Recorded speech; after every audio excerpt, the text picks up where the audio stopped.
എല്ലാവർക്കും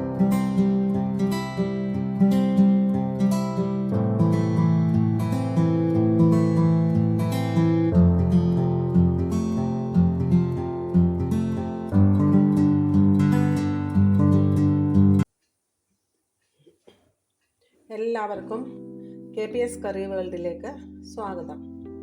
ഓണമൊക്കെ അടുത്ത് വരികയാണല്ലോ. സെപ്റ്റംബർ 5-ാം തീയതിയാണല്ലോ തിരുവോണം. അപ്പോഴേ ഓണസദ്യക്ക് വിളമ്പാനുള്ള വിഭവങ്ങളൊക്കെ നമുക്ക് പതുക്കെ എങ്ങനെയാണ് ഉണ്ടാക്കുന്നതെന്ന് നോക്കാം.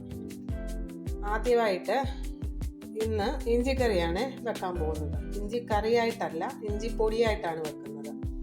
കാരണം 1-2 ആളുകളുള്ള വീട്ടിൽ ഇഞ്ചിക്കറി വെച്ച് കഴിഞ്ഞ് കഴിഞ്ഞാൽ ഒരു ദിവസം കൊണ്ട് തീരത്തില്ല. കുറേ നാൾ ഇരുന്ന് കഴിയുമ്പം ഇഞ്ചിക്കറിയുടെ സ്വാദും മാറും, പൂക്കാനും തുടങ്ങും. അതേ സമയത്ത് ഇഞ്ചിപ്പൊടി ഉണ്ടാക്കി വെച്ച് കഴിഞ്ഞ് കഴിഞ്ഞാൽ നമുക്ക് ആവശ്യമുള്ളപ്പോൾ 1 സ്പൂണോ 2 സ്പൂണോ എത്ര വേണമെങ്കിലും എടുത്ത് ചെറിയ തിളപ്പിച്ച് ആറ്റിച്ച വെള്ളത്തിൽ ചെറിയ ചൂടോടെ അതിൽ മിക്സ് ചെയ്ത് കഴിഞ്ഞ് കഴിഞ്ഞാൽ നമുക്ക് ആവശ്യത്തിനുള്ള ഇഞ്ചിക്കറി തയ്യാറാകും. ഈ പൊടി എത്ര നാൾ വേണമെങ്കിലും ഇരിക്കും. ഏകദേശം 1 വർഷത്തോളം ഒരു ടേസ്റ്റ് വ്യത്യാസമോ ഒന്നും കൂടാതെ 1 വർഷത്തോളം ഇരിക്കും. ഇങ്ങനെ നമ്മൾ തയ്യാറാക്കി വെച്ച് കഴിഞ്ഞാൽ ഓണത്തിന് നമ്മൾ എടുത്തതിൻ്റെ ബാക്കി നമുക്ക് പിന്നീട് ഉപയോഗിക്കാൻ പറ്റും. അതിനായിട്ട് ഞാൻ എടുത്തിരിക്കുന്നത് 1/2 കിലോ ഇഞ്ചിയാണ്. തൊലിയെല്ലാം കളഞ്ഞ് കനം കുറച്ച് ഈ കനത്തിൽ ഒരേ കനത്തിൽ അരിഞ്ഞെടുത്തിട്ടുണ്ട്. പിന്നീട് 250 ഗ്രാം ചെറിയ ഉള്ളി തൊലി കളഞ്ഞ് ചെറുതായിട്ട് അരിഞ്ഞെടുത്തിട്ടുണ്ട്. പിന്നെ ഏകദേശം ഒരു 25 ഗ്രാമോളം പച്ചമുളക് കനം കുറച്ച് വട്ടത്തിൽ അരിഞ്ഞിട്ടുണ്ട്.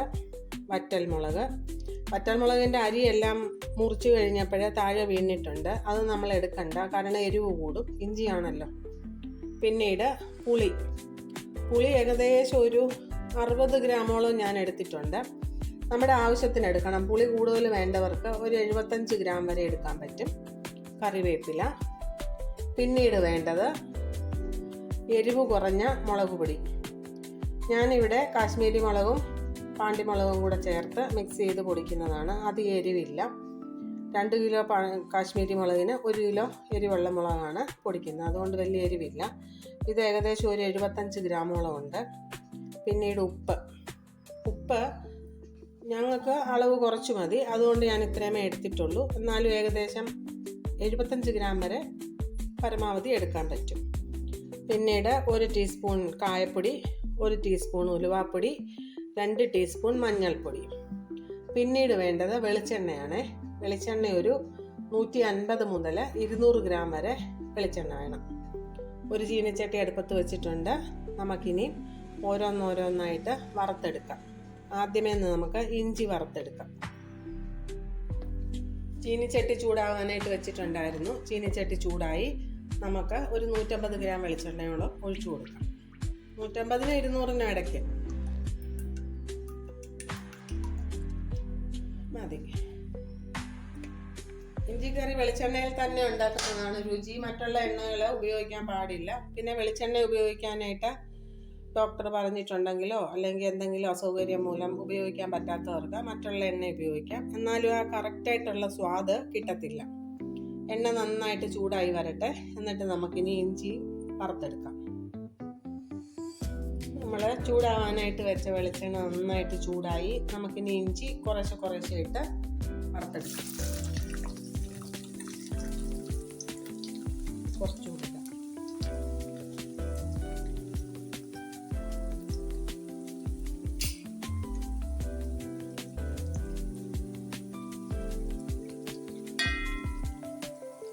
ഇത് മൂത്ത് വരുന്നത് വരെ നമുക്കൊന്ന് വെയിറ്റ് ചെയ്യാം. നമ്മുടെ ആദ്യത്തെ ട്രിപ്പിട്ട ഇഞ്ചി എല്ലാം മൂത്ത് വരുന്നു. കരിഞ്ഞു പോകരുത്, എന്നാൽ ക്രിസ്പ് ആകുകയും വേണം.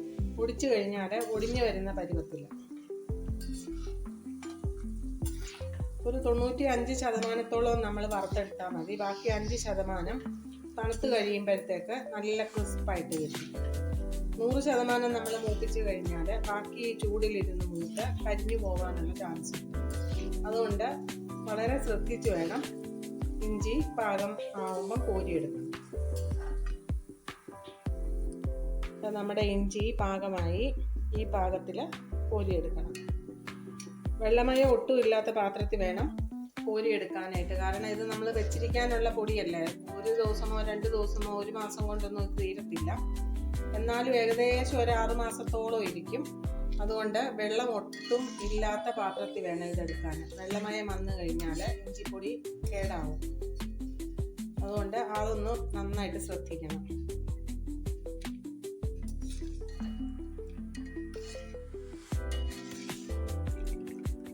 ഇത് കോരി എടുത്ത് കഴിഞ്ഞിട്ട് അടുത്ത ബാച്ച് ഇട്ട് നമുക്ക് വറുത്തെടുക്കാം. അധികം എണ്ണയൊന്നും കുടിക്കത്തില്ല. നമ്മൾ ഒഴിച്ച എണ്ണയുടെ അത്രയും തന്നെ ഏകദേശം ഉണ്ട്.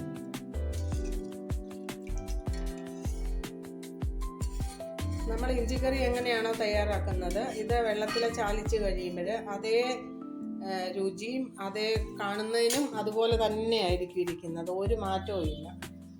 പിന്നെ ഇതിൻ്റെ കൂടെ 50 ഗ്രാം പഞ്ചസാരയും കൂടെ വേണമായിരുന്നു. ഞാനത് ആദ്യമേ പറയാനും കാണിക്കാനും വിട്ടുപോയി. ലാസ്റ്റിൽ പഞ്ചസാര ചേർത്ത് മിക്സ് ചെയ്തിട്ടാണ് നമ്മൾ ഇഞ്ചിക്കറിപ്പൊടി തയ്യാറാക്കുന്നത്. ഇനി അതുപോലൊക്കെ തന്നെ ഈ ഇഞ്ചിയും കൂടെ വറുത്തെടുക്കട്ടെ. അങ്ങനെ എല്ലാ ഇഞ്ചിയും ഒന്ന് വറുത്തെടുക്കട്ടെ.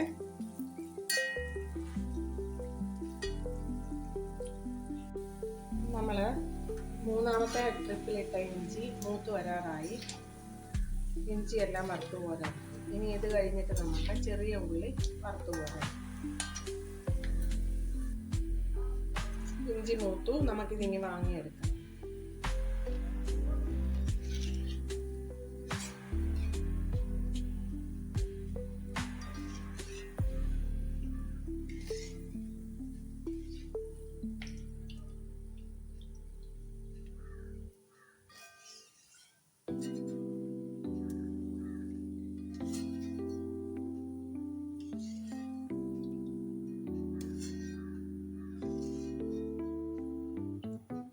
ഇനി ഇതേ എണ്ണയിൽ തന്നെ നമുക്ക് ചെറിയ ഉള്ളി അരിഞ്ഞു വെച്ചിരിക്കുന്നത് വറുത്തെടുക്കാമേ.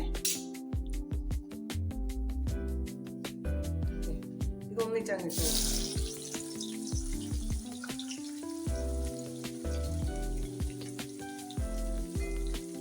ഉള്ളി മൂത്ത് വരട്ടെ. നമുക്കിനി വെയിറ്റ് ചെയ്യാം. നമ്മുടെ ഉള്ളി മൂത്ത് വന്നിട്ടുണ്ട്. ഉള്ളി വാങ്ങാം. ഉള്ളി 100% അങ്ങ് മൂക്കുന്നത് വരെ നമ്മൾ വെയിറ്റ് ചെയ്യരുത്. കാരണം ഉള്ളി ഈ ചൂടിലിരുന്ന് ബാക്കി മൂത്തോളും. നമ്മൾ കറക്റ്റായിട്ട് മൂക്കുന്നത് വരെ മൂപ്പിച്ച് കഴിഞ്ഞ് കഴിഞ്ഞാൽ ഉള്ളി ഈ ചൂടിലിരുന്ന് കരിഞ്ഞ് കറുത്ത കളറാവും. അതുകൊണ്ട് ഈ ഗോൾഡൻ കളർ ആവുമ്പം തന്നെ നമ്മളങ്ങ് വാങ്ങണം. തണുത്ത് കഴിയുമ്പോഴത്തേക്ക് നല്ല ക്രിസ്പായിട്ടിരിക്കും. ഈ ഉള്ളി വാങ്ങിയതിന് ശേഷം നമുക്ക് പുളി വറുത്തെടുക്കണം. ഒന്നിലും വെള്ളമയം പാടില്ല. കുറച്ച് നാൾ ഇരിക്കാനുള്ളതായതുകൊണ്ട് നമ്മൾ പുളി ഒന്ന് വറുത്തെടുക്കണം. അത് ഈ ഉള്ളി ഒന്ന് വാങ്ങട്ടെ.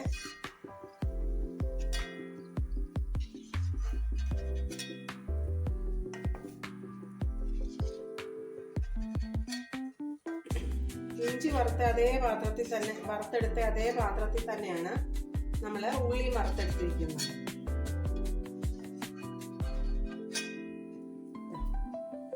ഉള്ളി ഇനിയും ബാക്കിയും കൂടി ഇരുന്ന് മൂത്ത് നല്ല പാകമായിക്കോളും. ഇനി നമുക്ക് ബാക്കിയുള്ള പുളി വറുത്തെടുക്കാം.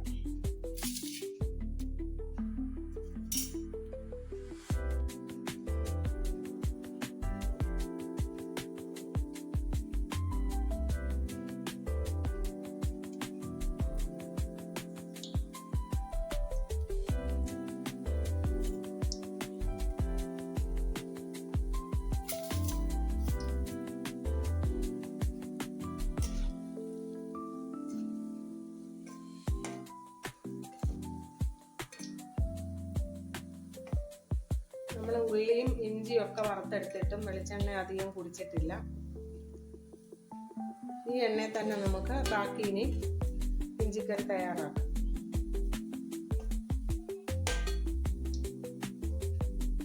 നമ്മുടെ പുളി മൂത്ത് വന്നിട്ടുണ്ട്. നമുക്കിതിങ്ങി വാങ്ങാം. ഇനി ബാക്കിയുള്ളതൂടെ നമുക്ക് ഓരോന്നോരോന്നായിട്ട് വറുത്തെടുക്കാം. ഈ പുളിയും ഇഞ്ചിയും ഉള്ളിയും വറുത്ത പാത്രത്തിൽ തന്നെ നമുക്ക് ഇട്ട് വെക്കാം. നമുക്കിനി ഈ എണ്ണയിലോട്ടിട്ട് ചുമന്ന ഈ വറ്റൽ മുളക് വറുത്തെടുക്കാം. അരി ഇടുന്നില്ല, അരി മാറ്റിയിട്ട് വറ്റൽ മുളക് മാത്രം നമുക്ക് വറുത്തെടുക്കാം. നമ്മുടെ മുളക് മൂത്ത് വന്നു, അത് വാങ്ങിയെടുക്കാം.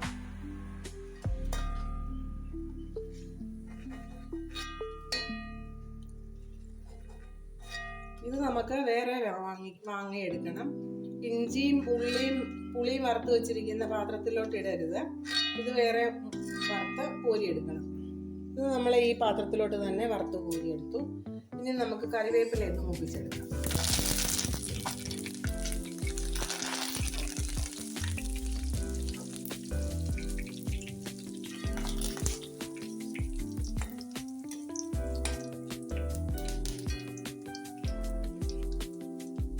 കറിവേപ്പില മൂത്തു.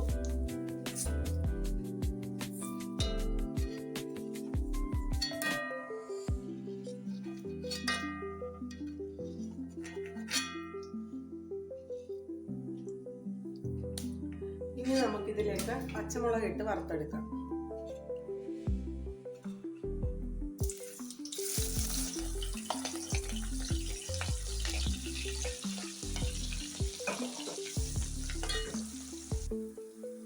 നമ്മുടെ പച്ചമുളക് നന്നായിട്ട് മൂത്ത് വന്നിട്ടുണ്ട്, അത് നമുക്കിങ്ങനെ വാങ്ങിയെടുക്കാം.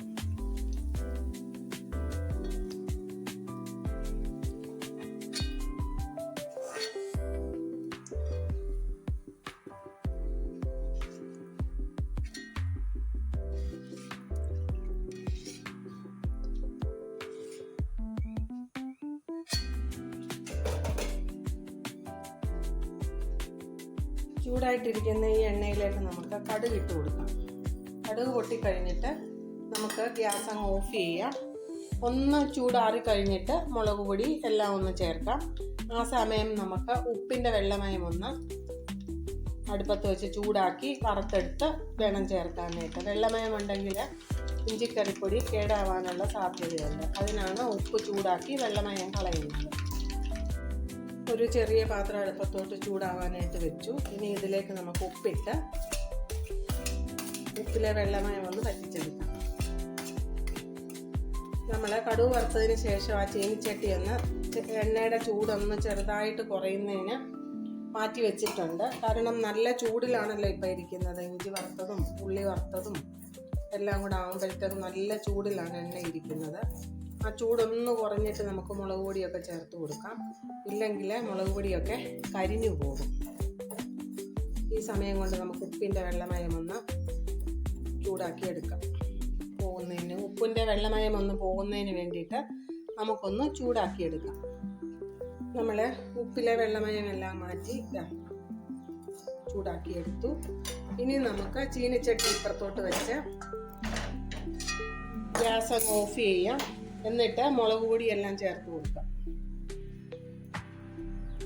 മുളക് പൊടി, കായപ്പൊടി, മഞ്ഞൾ പൊടി, ഉലുവാപ്പൊടി ഇത്രയും നമുക്ക് അങ്ങോട്ട് ചേർത്ത് കൊടുക്കാം.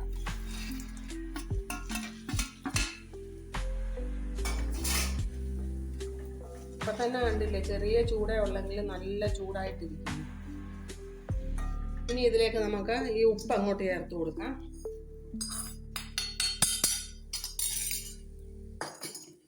വറുത്ത് വെച്ചിരിക്കുന്ന പച്ചമുളക്, വറ്റൽമുളക്, കറിവേപ്പില ഇത്രയും കൂടെ നമുക്ക് ചേർത്ത് കൊടുക്കാം. ഇതെല്ലാം കൂടെ ഒന്ന് ചേർത്ത് കഴിയുമ്പോൾ ഈ പാത്രത്തിൻ്റെ ചൂടൊന്ന് കുറയും, അന്നേരം മുളക് കരിഞ്ഞു പോകത്തില്ല. അതിന് വേണ്ടിയിട്ടാണ് ഇതെല്ലാം ആദ്യമേ ഒന്ന് ചേർത്ത് ഇളക്കി കൊടുക്കുന്നത്. ഇനി നമുക്ക് വറുത്ത് വെച്ചിരിക്കുന്ന ഇഞ്ചി, ഉള്ളി, പുളി ഇതെല്ലാം കൂടെ മിക്സിയുടെ ഒരു ജാറിലിട്ട് നന്നായിട്ട് പൊടിച്ചെടുക്കാം. ഇനി ഇതൊന്ന് നന്നായിട്ട് പൊടിച്ചുകൊണ്ട് വരാമേ. ഉള്ളി, ഇഞ്ചിയും പുളിയും കൂടെ പൊടിച്ചുകൊണ്ട് വന്നിട്ടുണ്ട്. ഇതിനി നമ്മൾ തയ്യാറാക്കി വെച്ചിരിക്കുന്ന ഈ മുളക് പൊടി ചൂടാക്കി വെച്ചിരിക്കുന്നതിലോട്ട് ഇട്ട് കൊടുക്കാം. ഇഞ്ചിപ്പൊടിയെല്ലാം ഇതിനകത്തോട്ട് മിക്സ് ചെയ്യാനായിട്ട് എടുത്തിട്ടു. ഇനി നമുക്ക് ഏകദേശം ഒരു 50 ഗ്രാം പഞ്ചസാരയോളം ഇതിലോട്ട് ചേർത്ത് കൊടുക്കാം. ഇനി ഇത് നന്നായിട്ട് ഇളക്കി മിക്സ് ചെയ്യാം.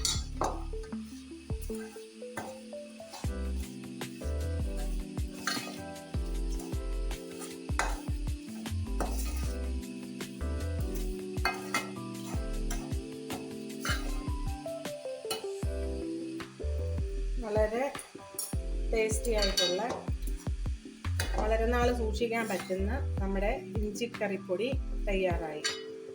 ഓണത്തിന് ആദ്യമായിട്ട് നമ്മൾ ഇഞ്ചിക്കറിപ്പൊടിയാണ് തയ്യാറാക്കിയത്. ഇതിന് എങ്ങനെയാണ് തയ്യാറാക്കുന്നതെന്ന് നമുക്കൊന്ന് നോക്കാം.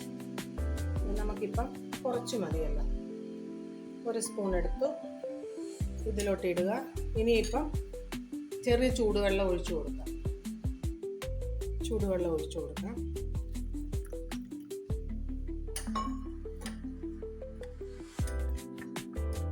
ആദ്യമേ ഒന്ന് കലക്കുമ്പോൾ ഇത്രയും ലൂസായിട്ടിരിക്കണം. ഇതിന് ഈ പൊടിയെല്ലാം അബ്സോർബ് ചെയ്ത് കഴിയുമ്പോൾ പാകത്തിനായിട്ടിരിക്കും. ഇതിൻ്റെ ഉപ്പും പുളിയൊക്കെ നോക്കുക. പുളി കറക്റ്റ് ആയിരിക്കും. ഉപ്പ് മാത്രം ചിലപ്പം സ്വല്പം ചേർക്കേണ്ടതായിട്ട് വരും. കാരണം നമ്മൾ ആദ്യമേ നിന്ന് ഒരുപാട് ചേർത്ത് കഴിഞ്ഞാൽ കൂടിപ്പോകും. ഉപ്പ് നോക്കിയിട്ട് വേണമെങ്കിൽ നമുക്ക് സ്വല്പം ഈ പൊടിക്കകത്തോട്ട് ചൂടാക്കിയിട്ട് കൊടുക്കണം. നമ്മുടെ വളരെ ടേസ്റ്റി ആയിട്ടുള്ള ഇഞ്ചിക്കറി തയ്യാറായി. എല്ലാവരും ഒന്ന് ഉണ്ടാക്കി നോക്കണം. കുറച്ച് കഷ്ടപ്പാടാണെങ്കിൽ ഒരു 5-6 മാസത്തേക്ക് സുഖമായിട്ട് നമുക്ക് ഇഞ്ചിക്കറി കൂട്ടാൻ പറ്റും. ഈ ഇഞ്ചിപ്പൊടി ചൂടാറി കഴിയുമ്പോൾ വെയിലത്ത് വെച്ച് ഉണക്കിയ ഗ്ലാസിൻ്റെ കുപ്പിക്കകത്തിട്ട് വെച്ച് കഴിഞ്ഞാൽ വളരെ നാള് കേടുകൂടാതെ ഇരുന്നോളും. എല്ലാവരും ഒന്ന് ഉണ്ടാക്കി കഴിച്ചിട്ട് നിങ്ങളുടെ അഭിപ്രായം കമൻറ്റ് ബോക്സിൽ എഴുതണം.